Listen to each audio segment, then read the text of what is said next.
সবুজে ভরা সুন্দর একটি গ্রাম। সেখানে থাকতো ছোট্ট সাহসী চড়ুই পাখি চিনি। ওয়াও, আমি উড়ছি। কে কাঁদছে?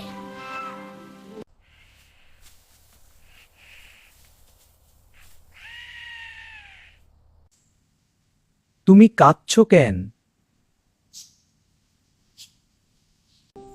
আমি আমার বাড়ির পথ হারিয়ে ফেলেছি। তারপর চিনি আকাশে উড়ে উড়ে পুরো গ্রাম খুঁজতে লাগলো।